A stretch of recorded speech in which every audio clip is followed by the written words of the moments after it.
Johnny Carson revealed the 9 Golden Age stars who were actually racist. For 30 years, Johnny Carson brought America's biggest stars into living rooms across the country. His warm smile and easy laugh made viewers feel like they were watching old friends catch up over coffee. But when the cameras stopped rolling and the audience went home, Carson's smile often disappeared. According to those closest to him, America's favorite host kept a mental blacklist of guests whose racial attitudes shocked even him. Stars he considered genuinely harmful to the country he loved. Johnny was the ultimate professional on camera, revealed a former Tonight Show producer who worked with Carson for over a decade. But the minute we cut to commercial, he would sometimes turn to Ed and whisper about guests whose racism made him physically uncomfortable. He'd say things like, "That person just smiled at millions of Americans they don't think deserve to exist." In his final years, Carson became increasingly candid about the celebrities whose documented prejudices he'd witnessed throughout his career.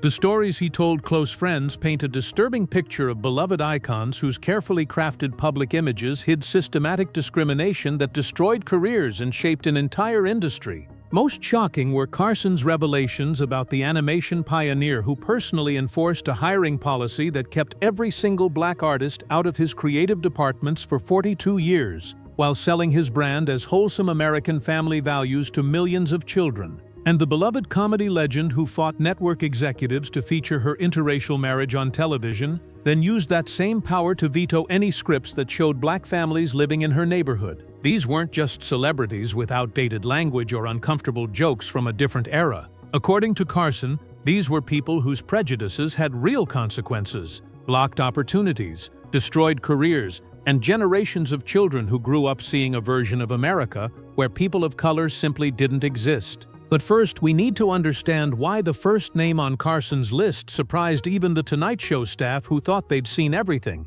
because he seemed like the last person in Hollywood who would harbor such views. Starting with number 9. Number 9, Lucille Ball, the comedy icon who revolutionized television. When Lucille Ball appeared on The Tonight Show, viewers saw the beloved star of I Love Lucy, the pioneering producer who broke barriers for women in Hollywood, and the woman who famously fought network executives to keep her Cuban husband Desi Arnaz as her on-screen partner. Her groundbreaking career seemed to embody progressive values and fearless boundary breaking. What audiences didn't see was how Ball used that same power to keep her show conspicuously white. Despite being married to Desi Arnaz and fighting CBS to feature an interracial marriage on television, I Love Lucy remained entirely white throughout its entire 6-season run from 1951 to 1957. According to production memos discovered decades later, CBS suggested in 1955 that a black family could move into the neighborhood for an episode. Ball personally vetoed the idea.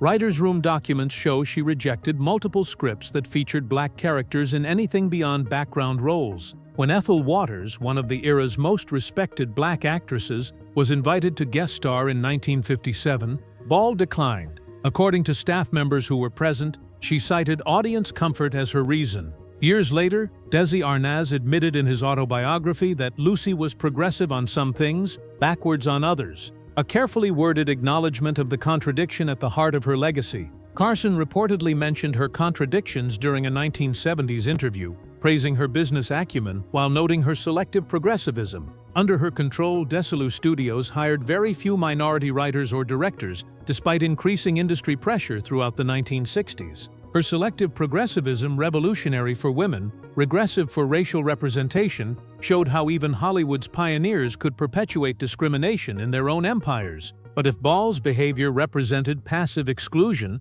Carson's next problematic guest demonstrated active resistance to integration in the entertainment industry. Number 8.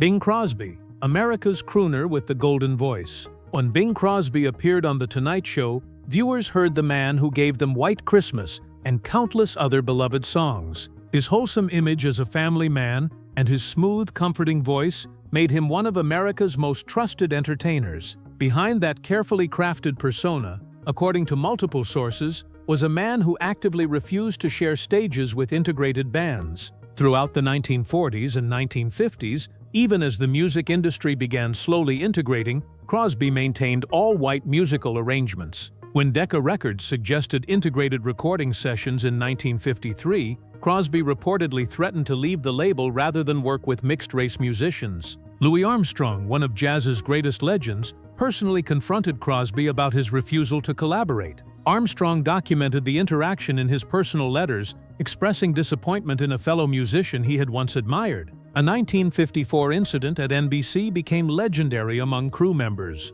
Crosby walked out of a rehearsal when black backup singers were added to the arrangement without his prior approval. He didn't return until the singers were removed and replaced with white performers. Bob Hope later revealed in his memoir that Crosby's old-fashioned attitudes caused behind-the-scenes tension during their famous road pictures together. Carson noticed Crosby's discomfort whenever integration was discussed. During a 1976 Tonight Show appearance, Crosby would visibly change the subject whenever the conversation moved toward civil rights or changing industry demographics. Staff members at Paramount Studios documented that Crosby demanded separate craft services when minority crew members were present on his sets. His wholesome image as America's favorite crooner masked attitudes that actively prevented talented black musicians from advancing in an integrating industry. While Crosby represented quiet segregation in the music world, Carson's next difficult guest brought a more complex contradiction to light. Number 7. Frank Sinatra, the chairman of the board.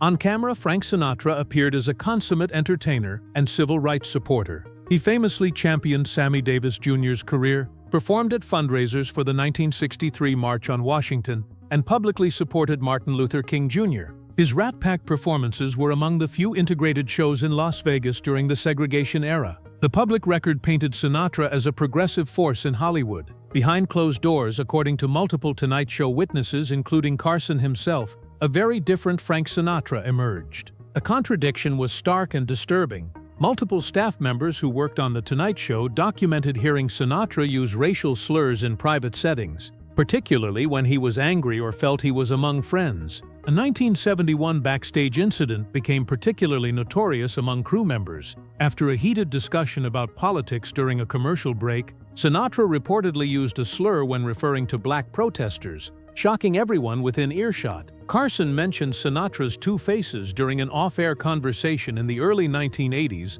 that was later recounted by staff members. He described Sinatra as generous to civil rights causes in public, but capable of cruel language in private. Members of Count Basie's orchestra documented in their biographies that Sinatra occasionally used offensive language backstage in Las Vegas, even while publicly supporting integration of the Strip's showrooms. What separated Sinatra's behavior from typical language of the era was that he knew better. His public progressivism showed he understood the importance of civil rights and racial equality, yet he code-switched depending on his audience, revealing that his support may have been more performative than genuine.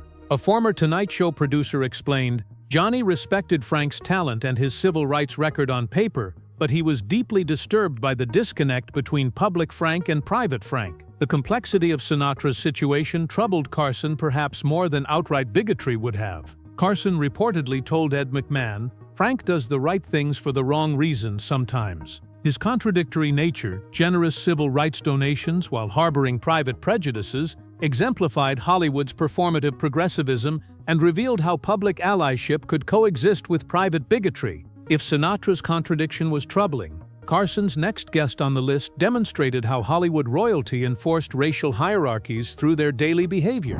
Number 6. Joan Crawford, Hollywood's queen with ice in her veins. When Joan Crawford appeared on The Tonight Show in 1970, viewers saw the gracious Hollywood legend they'd admired for decades. With her perfect posture, immaculate appearance, and practiced charm, Crawford embodied old Hollywood glamour. According to multiple Tonight Show staff members and documents discovered in Warner Brothers archives, Crawford's off-camera behavior revealed a woman committed to maintaining racial segregation both on-screen and off. A contract writer from the 1940s, discovered decades later in studio archives, explicitly stated that Crawford would not appear in scenes with colored performers in equal status roles. This wasn't a passive preference, it was a contractual demand that shaped the films she made. In 1952, production of Sudden Fear was delayed when Crawford objected to a black actor being cast in a dinner party scene. She reportedly demanded the script be rewritten to make him a servant instead of a guest at the table. Crawford insisted on separate dressing room facilities whenever black performers were on set, even for brief scenes that would be filmed on different days. Dorothy Dandridge documented in her autobiography Crawford's coldness and outright refusal to speak to her in the Warner Brothers commissary, despite both being contracted stars at the studio at the same time. During her 1970 Tonight Show appearance, staff members witnessed Crawford's visible discomfort when black musical guest Della Reese performed. During a commercial break, Crawford reportedly asked to use a different exit to avoid any backstage interaction. A former producer recalled, Joan maintained a racial hierarchy even in her social interactions. You could see her calculating who deserved her attention based on their race and status. What made Crawford's behavior particularly egregious was its persistence. This wasn't just a product of her early career in the 1930s and 40s. She maintained these attitudes well into the 1970s, long after the Civil Rights Act had passed and the industry had begun, however slowly, to change. Carson later told colleagues, she treated people as if the Civil Rights Act never happened. Her insistence on maintaining racial hierarchy both on-screen and off helped preserve Hollywood's segregation, even as America was changing around her. While Crawford's rigid hierarchies represented old Hollywood's dying gasp, Carson's next guest showed how civil rights allies could transform into something much worse. Number 5. Charlton Heston, from Moses to NRA President. When Charlton Heston appeared on The Tonight Show in the 1960s, he would often reference his participation in the 1963 March on Washington with Martin Luther King Jr. Photos of Heston marching alongside civil rights leaders gave him progressive credentials that he used throughout his career. Viewers saw a principled man who had stood up for justice during a critical moment in American history. What they didn't see, according to Carson and others who knew him across decades, was Heston's dramatic transformation into someone who used racially coded language to attack the very communities he once claimed to support. The march in 1963 was real. Heston was there, and he spoke about it proudly for years. But by the 1990s, something had changed. Heston began making public statements about destructive hip-hop culture and gang mentality with clear racial implications. In a 1997 Playboy interview, he stated that certain communities weren't ready for full integration and needed to fix their culture first before demanding equal treatment. He told a journalist that the breakdown of the black family was a more important issue than systemic racism, placing responsibility on black Americans rather than examining structural inequalities. Carson, who had interviewed Heston multiple times across 3 decades, noticed the shift in his language and attitudes. A former Tonight Show director recalled, in the 1960s and 70s, Heston would talk about his civil rights work proudly, even passionately. By the 1990s, his language had hardened significantly. It was like watching someone slowly reveal who they'd been all along. During a 1995 Tonight Show appearance, Carson noted Heston's completely different energy when a young black comedian was also booked on the show. The warmth and camaraderie Heston typically showed other guests was noticeably absent. He became the NRA's spokesman, using language about inner-city criminals that civil rights leaders immediately recognized as racial dog whistles, coded language designed to trigger racial fears without explicitly mentioning race. Heston never acknowledged the contradiction between the young man who marched with King and the older man who spoke about traditional values and law and order in ways that clearly targeted black communities. Carson reportedly told a producer after Heston's final appearance, "That's not the same man who marched in '63. Or maybe it is, and we just didn't see it then." His evolution from civil rights marcher to conservative culture warrior using racially coded language revealed how some white liberals of the 1960s became the reactionaries of the 1990s and raised uncomfortable questions about whether the original allyship was ever genuine. But if Heston's transformation was disturbing, Carson's next guest on the list used institutional power to prevent progress while maintaining a friendly public image. Number 4. Jimmy Stewart, America's everyman with a segregationist signature. When Jimmy Stewart appeared on The Tonight Show, viewers saw the beloved star of It's a Wonderful Life and Mr. Smith Goes to Washington, the ultimate symbol of American decency and small-town values. His aw-shucks demeanor and stuttering charm made him seem like the moral center of Hollywood. What audiences didn't know, according to documented evidence, was that Stewart used his influence to support segregation while playing heroes who fought for justice. In 1957, Stewart signed a petition opposing the integration of Los Angeles public schools. This wasn't a private belief, it was a public political action. He aligned himself with segregationist politicians and hosted fundraisers at his Beverly Hills home for candidates who opposed civil rights legislation. FBI files released decades later revealed Stewart provided information to the Bureau about fellow actors who supported civil rights, labeling them as potential communist sympathizers. He saw supporting racial equality as suspicious, un-American activity. In 1963, when other Hollywood stars were publicly supporting the Civil Rights Act, Stewart notably declined to make any statement. According to colleagues who approached him, he said he preferred to stay out of politics, despite having very much involved himself in the politics of opposing integration. Director Otto Preminger revealed years later that Stewart initially refused a role in Anatomy of a Murder, partly because of a black judge character in the script. He eventually accepted for other reasons, but his initial resistance was telling. James Baldwin documented Stewart's cold reception when they were introduced at a Hollywood party in 1964. The warmth Stewart showed white guests disappeared entirely. Carson carefully avoided discussing Stewart's politics during Tonight Show appearances, but mentioned in private conversations how disappointing Stewart's beliefs were. A former producer recalled Johnny loved Jimmy's movies. He couldn't reconcile that with who Jimmy actually was.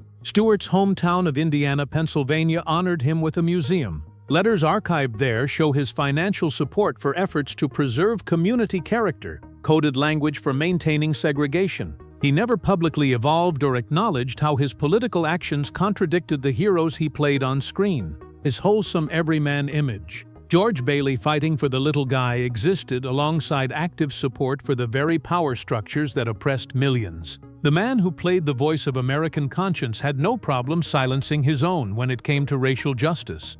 Number 3. John Wayne, America's cowboy with a dark creed. When John Wayne appeared on The Tonight Show, viewers saw the ultimate symbol of American masculinity, the Western hero, the war film icon, the Duke himself. His on-screen persona represented rugged individualism, patriotism, and traditional American values. What separated Wayne from every other star on this list, according to documented evidence, was that he didn't hide his racism. He stated it publicly, defended it repeatedly, and never apologized for beliefs he held until his death. In 1971, at the height of his fame, Wayne gave an interview to Playboy magazine that remains shocking to read today. He stated clearly, "I believe in white supremacy until the blacks are educated to a point of responsibility." These weren't words taken out of context or misunderstood. He said them deliberately to a national publication. In the same interview, he defended taking land from Native Americans, saying, "They were selfishly trying to keep it for themselves." What's perhaps most disturbing is that Wayne received virtually no professional consequences for these statements.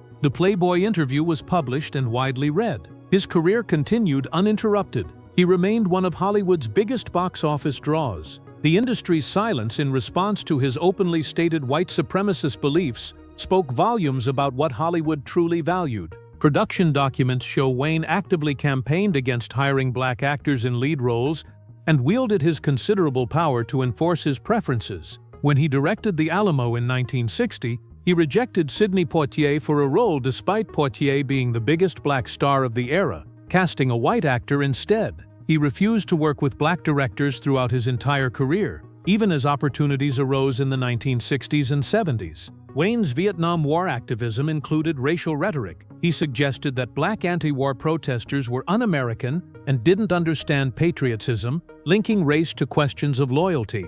In a 1968 interview, he said certain races weren't suited for democracy and needed strong guidance, language indistinguishable from colonial justifications for oppression. The 1973 Oscars provided a revealing moment. When Marlon Brando sent Sachin Littlefeather to reject his Best Actor award and protest Hollywood's treatment of Native Americans, Wayne was reportedly furious. Security had to physically restrain him from confronting Littlefeather on stage. His anger at Native advocacy revealed the depth of his beliefs. Carson's 1974 Tonight Show interview with Wayne became legendary among staff as the most uncomfortable interview of Carson's career, according to later accounts. Wayne defended his Playboy comments on air, claiming he was just being honest, unlike politically correct Hollywood. Carson's questions became noticeably shorter and less engaged as the interview continued. The visible discomfort was apparent to viewers, though most didn't understand its source. Letters Wayne wrote to newspaper editors, now archived at USC,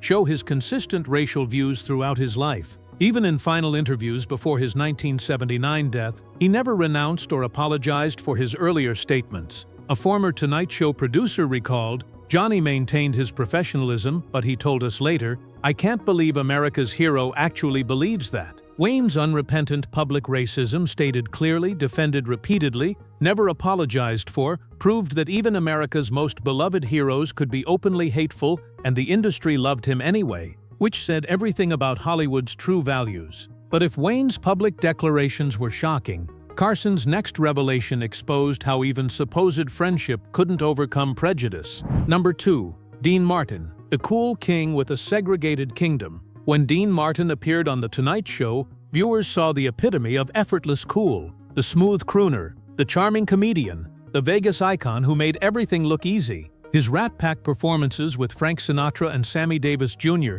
seemed to embody a new integrated Hollywood, where talent transcended race. What the cameras didn't show, and what Carson eventually revealed in a shocking break with late-night television's Code of Silence, was that Martin's easy charm masked rigid racial barriers he refused to cross. The Dean Martin Show ran from 1965 to 1974, producing 264 episodes during a period when American television was slowly beginning to integrate. Yet in all those episodes, across all those years, Dean Martin never had a single black guest host. The show featured black musical guests, Sammy Davis Jr., Nat King Cole, Diahann Carroll, but always in carefully segregated roles. They could sing, but they couldn't sit on the couch as equals. Production staff documented in later interviews that Martin refused to do comedy sketches with black performers as equals. The Sammy Davis Jr. situation was particularly revealing and painful. Despite being fellow Rat Pack members and supposedly close friends, Davis only appeared on Dean's show in musical numbers. He never appeared in the bar sketch segments where Dean played host and joked with guests as peers. Professional segregation even within what the public believed was friendship. A 1968 NBC meeting became infamous when its minutes were later released. Martin threatened to quit the show if the network mandated integrated comedy segments. According to those present, he told executives directly, "I don't do comedy with colored performers. They can sing, but the comedy is mine." The network backed down rather than lose their star. Carson revealed in a 1982 off-air conversation, later leaked by a staff member, that Martin had told him black comedians don't have the right rhythm for my show. Everyone who heard the comment understood what rhythm really meant. It was coded language suggesting black performers didn't belong in his comedy world. Multiple Las Vegas performers confirmed that Martin's dressing room was whites only, by his personal preference, even in integrated venues. Frank Sinatra, for all his own contradictions, had to personally intervene multiple times to convince Martin to perform at integrated Vegas shows in the 1960s. Martin resisted even cosmetic integration. Martin's children later acknowledged, after his death in 1995, their father's limited worldview and regrettable attitudes that were products of his era. Carefully diplomatic language that acknowledged without fully confronting the truth. The contrast with his comedy partner Jerry Lewis was stark. Lewis actively supported civil rights, and according to Lewis's memoir, their disagreements over racial politics were among the irreconcilable differences that contributed to their famous 1956 split. The most significant moment came after Martin's death. In a 1998 interview with CBS, Carson did something almost unprecedented. He broke the code of silence that protected celebrity images even after death. He stated explicitly, "Dean had racial attitudes that would shock people today. We all knew it in the industry, nobody talked about it publicly. I'm talking about it now." He detailed Martin's discomfort at integrated performances, his preference for traditional, meaning segregated audience arrangements, and his refusal to socialize with black performers off stage, even when they just shared a stage. Carson's revelation represented late-night television's reckoning with its own complicity in protecting beloved stars whose beliefs harmed millions. It proved that even the coolest, smoothest entertainer of his era built his empire on exclusion, and everyone in the industry knew and said nothing for decades. While Martin's segregation was personal preference enforced through star power, Carson's final entry on this list represented something even more insidious: systematic institutional racism built into the very foundation of American childhood. Number 1. Walt Disney, the man who built a kingdom on invisible walls. When Walt Disney's name came up on The Tonight Show, it was always with reverence. The animation pioneer, the visionary who created Disneyland, the man who shaped American childhood for generations. His creations were synonymous with magic, innocence, and family values. What Carson and others in Hollywood knew but rarely discussed publicly was that Disney built the world's most powerful family entertainment brand on systematic racial exclusion that shaped children's entertainment in ways that reverberate to this day. The employment record tells the story in stark numbers. From the company's founding in 1923 until 1965, a span of 42 years, Disney Studios employed exactly 0 black animators. This wasn't passive oversight, it was active policy. A company memo from 1938, discovered decades later in studio archives, explicitly stated a no-colored hiring policy for creative positions.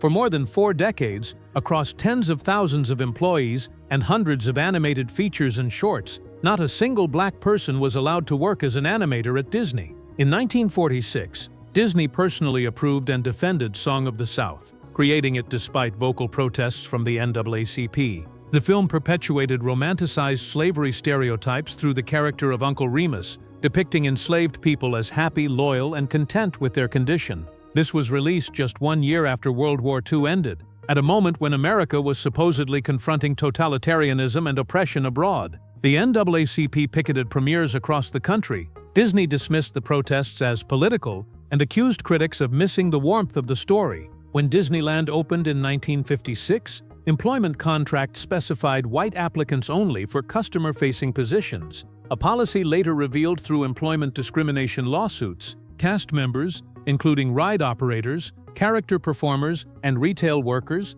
had to be white. This policy was actively enforced for years, creating an entirely white face for what Disney marketed as America's happiest place. Floyd Norman, Disney's first black animator, was finally hired in 1956 after external pressure on the company. In his memoir, Norman documented years of painful isolation. He described being called slurs by fellow animators, eating lunch alone for months because no one would sit with him, and being excluded from creative meetings despite his job title. Walt Disney was aware of Norman's treatment. He never personally addressed it or intervened. In 1967, Disney personally approved The Jungle Book with controversial racial coding that many viewers recognized immediately. King Louie, the orangutan who sings "I Wanna Be Like You" in jazz and scat styling, was coded as wanting to be human, to be civilized. The use of musical styles associated with black culture to represent an animal wanting to transcend its nature carried obvious and disturbing subtext.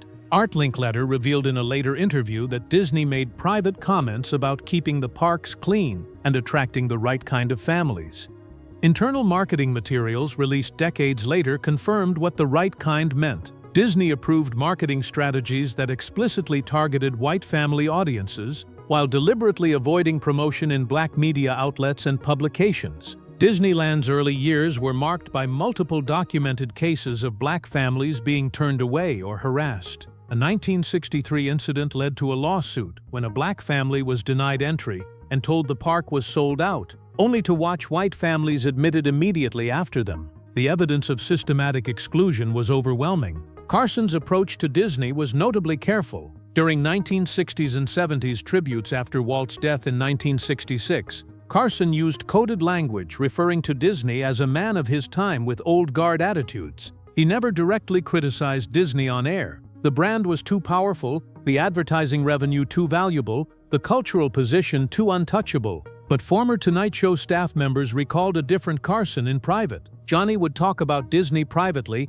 and just shake his head. One producer remembered, he knew the ugly truth behind the magic. The impact of Disney's systematic exclusion extended far beyond his own studios. When you control family entertainment, you control what children see as normal, possible, and American. You shape who they see as heroes, who belongs in stories of adventure and triumph, who gets to be a princess or a hero. For generations of American children, Disney's vision of the world was the first and most powerful they encountered, and it was a world where people of color were invisible unless they were servants, savages, or jazz-singing animals wanting to be human. A former Tonight Show producer captured the long-term significance. Johnny understood that Disney's racism wasn't just personal prejudice, it was institutionalized into the fabric of American childhood. That's what made it so damaging. It wasn't loud or obvious. It was just the way things were, which made it seem natural to millions of kids. The legacy of that exclusion continued long after Walt Disney's death in 1966.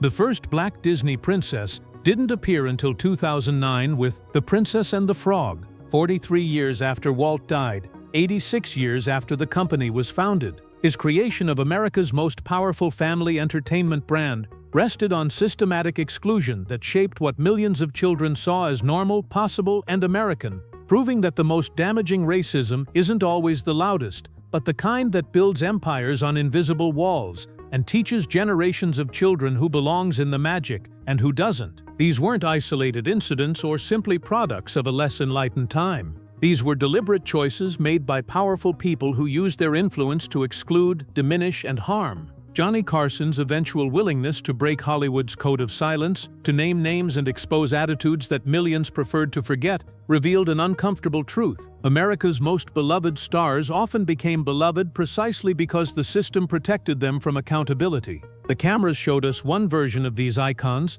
Carson saw another, and what he saw changed how he understood the very industry he helped build. Which revelation shocked you most? Did you know about these documented attitudes before today? Share your thoughts in the comments below. And if you found this exploration of Hollywood's hidden history valuable, don't forget to like and subscribe for more untold stories from entertainment's complicated past. Thanks for watching. See you in the next one.